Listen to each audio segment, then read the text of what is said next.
ജനങ്ങൾക്കാണ് ഏത് രാഷ്ട്രീയ പാർട്ടി ഭരിക്കണമെന്ന് തീരുമാനിക്കാനുള്ള പൂർണ്ണ അവകാശം. ജനങ്ങൾക്ക് ആവശ്യം വികസനമാണ്. നാട് വികസിക്കണം, ഭാരതം വികസിക്കണം. ജനങ്ങളുടെ അടിസ്ഥാന ആവശ്യം നിറവേറ്റിക്കൊടുക്കുകയാണ് ഒരു ഭരണാധികാരി എന്ന നിലയിൽ രാഷ്ട്രീയ പാർട്ടികൾ ചെയ്യേണ്ടത്. അത് BJP സർക്കാരിന് കഴിഞ്ഞു. എന്നാൽ കോൺഗ്രസ് ഭരിച്ചിരുന്നപ്പോൾ ജനങ്ങളുടെ ആവശ്യം സാധിച്ചു കൊടുക്കാൻ കഴിഞ്ഞില്ല. കോൺഗ്രസ് ഭരിച്ചിരുന്നപ്പോൾ അഴിമതിയുടെ കുത്തൊഴുക്കായിരുന്നു. അതുകൊണ്ടാണ് 2014 മുതൽ ജനങ്ങൾ BJP സർക്കാരിനെ തിരഞ്ഞെടുത്തത്. ജനങ്ങൾക്ക് വേണ്ടി NDA സർക്കാർ എന്ത് ചെയ്തു എന്ന പ്രോഗ്രസ് റിപ്പോർട്ടാണ് തിരഞ്ഞെടുപ്പ് റാലിയിൽ മോദി ജനങ്ങളുമായി പങ്കുവച്ചത്. 5 വർഷത്തെ ഭരണ നേട്ടങ്ങൾ അറിയേണ്ട പൂർണ്ണ അവകാശം ജനങ്ങൾക്കുണ്ട്.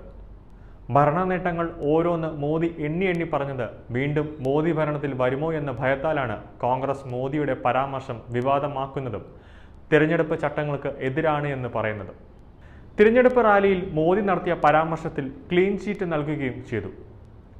അയോധ്യയിലെ രാമക്ഷേത്ര നിർമ്മാണത്തെക്കുറിച്ച് പ്രധാനമന്ത്രി നരേന്ദ്രമോദി നടത്തിയ പരാമർശം ചട്ടലംഘനമല്ലെന്ന് തിരഞ്ഞെടുപ്പ് കമ്മീഷൻ വിലയിരുത്തി.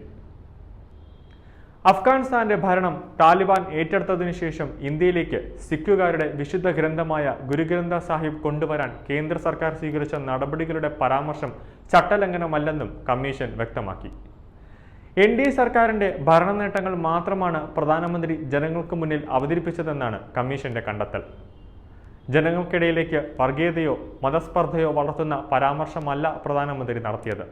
നടപടിയെടുക്കുന്നത് പ്രചാരണത്തിനുള്ള അവകാശം ലംഘിക്കുന്നതിന് തുല്യമാണെന്ന് കമ്മീഷൻ വ്യക്തമാക്കി. കർത്താപൂർ ഇടനാഴിയും പരാമർശിച്ചതിൽ തെറ്റില്ലെന്നാണ് കമ്മീഷന്റെ കണ്ടെത്തൽ. മതത്തിന്റെ പേരിൽ വോട്ട് തേടിയതായി പരിഗണിക്കാൻ കഴിയില്ല. തന്റെ ഭരണ നേട്ടങ്ങൾ വിവരിക്കുക മാത്രമാണ് അദ്ദേഹം ചെയ്തതെന്നാണ് കമ്മീഷൻ പറയുന്നത്. കമ്മീഷന്റെ അവലോക യോഗത്തിലാണ് ഈ വിലയിരുത്തൽ. ഇക്കാര്യം ഉടൻ പരാതിക്കാരെ അറിയിക്കും. സുപ്രീം കോടതി അഭിഭാഷകൻ ആനന്ദ് S. ജോഡലെയാണ് പ്രധാനമന്ത്രിക്കെതിരെ കമ്മീഷനിൽ പരാതി നൽകിയത്. ഏപ്രിൽ 9 പീലിഭത്തിലെ റാലിയിൽ പ്രധാനമന്ത്രി നടത്തിയ പ്രസംഗത്തിനെതിരെയായിരുന്നു പരാതി. ജനങ്ങൾക്ക് വേണ്ടി ചെയ്ത കാര്യങ്ങൾ ജനങ്ങളെ ബോധ്യപ്പെടുത്തുക എന്നത് ഒരു രാഷ്ട്രീയ നേതാവിന്റെ കടമയാണ്. അതിൽ എവിടെയാണ് തെറ്റുണ്ടാവുക? ജനങ്ങൾക്ക് വേണ്ടി പ്രവർത്തിക്കുമ്പോൾ ജനങ്ങളുടെ മുന്നിൽ എത്രത്തോളം വികസനമുണ്ടായി എന്ന് നമ്മൾ ബോധ്യപ്പെടുത്തേണ്ടത് ഓരോ രാഷ്ട്രീയ നേതാവിൻ്റെയും രാഷ്ട്രീയ പാർട്ടിയുടെയും ഉത്തരവാദിത്തമാണ്.